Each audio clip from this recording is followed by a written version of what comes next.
Bonjour à tous et bienvenue pour cette nouvelle vidéo sur le calendrier de l'Avent. Donc on est à la troisième figurine Funko Pop de l'univers Disney que je vais vous présenter donc jusqu'au 25 décembre. Aujourd'hui donc je vais vous présenter une figurine de l'univers Disney, mais pas le même univers que les deux univers précédents, puisqu'il s'agira cette fois-ci d'un film. Et donc aujourd'hui on va parler d'un film qui est une... je sais pas comment on appelle ça aujourd'hui, mais qui a 5 films.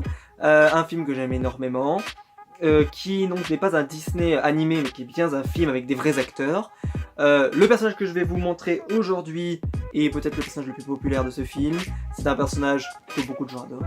Il s'agit d'un personnage qui fait beaucoup de gaffes, qui est nonchalant, qui avait une seule balle dans son pistolet, qui était un personnage avec une coupe de cheveux complètement folle, très attachant et très drôle, et qui prend tout par-dessus la jambe, et il s'agit bien sûr de Jack Sparrow. Et donc on se retrouve tout de suite après le générique pour le voir.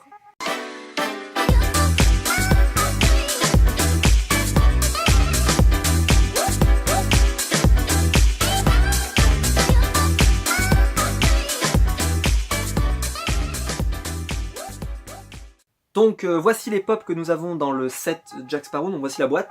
Donc il s'agit du numéro 172, donc c'est le premier... alors, il y avait un premier Pirates des Caraïbes qui était sorti, donc Jack Sparrow, ils en ont de la collection Disney. Elle était moche, terrible. Même moi je la prenais pas, alors pourtant je suis un gros fan de Jack Sparrow, mais j'avais pas envie de la prendre, parce que je la trouvais très moche. Donc je suis arrivé, j'ai dit bah je vais attendre, et puis d'un seul coup ils ont sorti des nouvelles pops du Pirates des Caraïbes, avec cette version de Jack Sparrow, elle est super belle.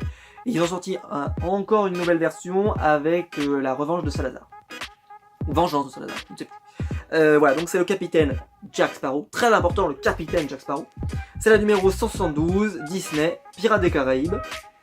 Donc dans le set vous avez Captain Jack Sparrow, vous avez Barbossa, vous avez Davy Jones et vous avez Elizabeth Swann. Et ensuite vous avez en plus deux exclus, vous avez une exclue de la San Diego Comic Con, une Barbossa qu'on appelle Cursed, donc Barbossa maudit. Et vous avez aussi Barbossa avec le Monkey, avec le singe, qui est en version normale par contre, qui n'est pas en version maudit. Alors que la version maudit, elle est maudite et elle a le singe. Donc très très belle version d'ailleurs, enfin, je vous encourage vraiment si vous ne l'avez pas, si vous la trouvez, ce qui est difficile à trouver maintenant aujourd'hui. Mais vraiment elle est super belle cette version. Et peut-être qu'elle verra dans les prochains numéros, qui sait. En tout cas, c'est une pop que j'aime énormément, et donc là je vais vous la montrer. Et il s'agit donc de Jack Sparrow. Donc la nouvelle version, alors en fait celle-ci c'est la seule version qui n'a pas de chapeau. La première avait un chapeau, et la troisième, qui vient de sortir avec la revanche de Salazar, avait un chapeau également. Elle a l'épée, et elle est super belle, je la trouve, enfin, elle est très réussie cette pop. Il a les yeux un peu fermés comme on a pu le voir avec Scar, pour ceux qui s'en souviennent. Voilà, ça se voit vraiment qu'il est nonchalant, qu'il en a plus ou moins rien à foutre, voilà, c'est son style. Hein. Donc c'est un film Disney que j'aime énormément.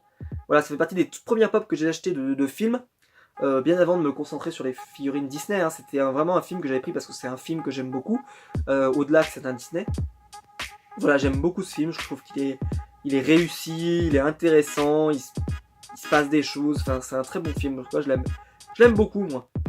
Voilà. N'hésitez pas à me dire vous en commentaire ce que vous en pensez, mais voilà, moi j'aime beaucoup. Alors après, le 4 était vraiment pas bon, le 5 était moyennasse, sans être nul, mais il était moyen. Le 3 je l'ai adoré, Le 2 pour moi c'est un petit bijou, parce que vraiment il y a plein de scènes qui sont super cool. Mais vraiment je dirais que c'est un petit bijou mais moins bien que celui du 3. Et le 1 bah, il est cultissime, le 1 il est culte. Le 1 il est culte, il est génial. Donc voilà, donc c'est une pop que j'aime beaucoup. Donc vous avez pas mal de détails sur cette pop. Vous avez la tresse par exemple qui est comme ça, qui sera coupée par Barbossa pour récupérer... Non, c'est celle-là d'ailleurs qui est coupée, c'est celle-ci. Donc avec la pièce 8. Voilà, qui est très bien faite, le bandana comme ça. Enfin, tout est bien sur cette pop, je la trouve très belle. Personnellement, en tout cas, je la trouve très belle. Voilà, n'hésitez pas à me dire ça en commentaire, mais voilà, je vais vous montrer l'arrière. Il y a tout un effort, tout un travail qui est fait sur les cheveux. Voilà, et Jack Sparrow c'est clairement mon personnage préféré. J'aimais bien Davy Jones aussi. D'ailleurs la pop est super belle de Davy Jones, je vous la présenterai prochainement dans les prochains jours. Parce qu'elle est super belle. Voilà, et vraiment, voilà. Celle de Jack Sparrow pour moi c'est une super pop. D'ailleurs l'épée voilà, est super belle. Alors au début je pensais que la pop tenait vraiment grâce à l'épée, mais en fait je pense que même s'il n'y avait pas l'épée elle tiendrait aussi. Parce que voilà, elle avait plutôt des bonnes jambes, donc je pense qu'il n'y aurait pas trop de soucis, mais je pense que l'épée aide à la tenir. Voilà, je trouve que la position est sympa, le regard est cool. Vraiment super pop, enfin moi en tout cas je l'aime beaucoup. Donc n'hésitez pas à me le dire en commentaire si vous l'avez, d'ailleurs si vous l'avez, si vous avez les pop de Pirates des Caraïbes, n'hésitez pas à me le dire aussi en commentaire. N'hésitez pas à me dire aussi si vous avez vu le 5, ce que vous en avez pensé, parce que je l'ai vu il y a pas si longtemps et j'ai trouvé pas si mal, et pourtant il s'est fait un peu défoncer j'ai vu, mais moi je le trouvais pas si mal. Ouais, c'était plutôt un bon film, pas de quoi voilà, gagner un Oscar, on va pas se mentir, mais c'était plutôt sympa. La fin est un peu téléphonée, mais sinon ça va, ça passe, j'ai passé un bon moment dans le film. Mieux que dans le 4, le 4 je m'étais dit, ah il est vraiment moyen, le 5 ça allait. Donc voilà, j'espère que la vidéo vous a plu, j'espère que cette troisième vidéo du calendrier de l'Avent en tout cas vous a plu, j'espère que cette nouvelle figurine pop vous a plu. N'hésitez pas si c'est le cas à mettre un pouce bleu en bas de la vidéo, c'est ce qui aide le plus la chaîne YouTube, donc n'hésitez pas à le mettre. C'est très gentil de votre part quand vous le faites. N'hésitez pas à vous abonner aussi pour ne pas rater les prochaines vidéos. Ceci étant dit, voilà, comme je le dis tous les jours, je sors la vidéo à 10 h tous les jours pour la vidéo du calendrier de l'Avent. Mais n'hésitez pas à vous abonner et activer la cloche pour pas les rater. Ces vidéos, je pourrais les regarder vraiment dès qu'elles sortent. En tout cas, on se retrouve nous dès demain pour une prochaine vidéo sur ma chaîne YouTube à 10 h. Ciao tout le monde!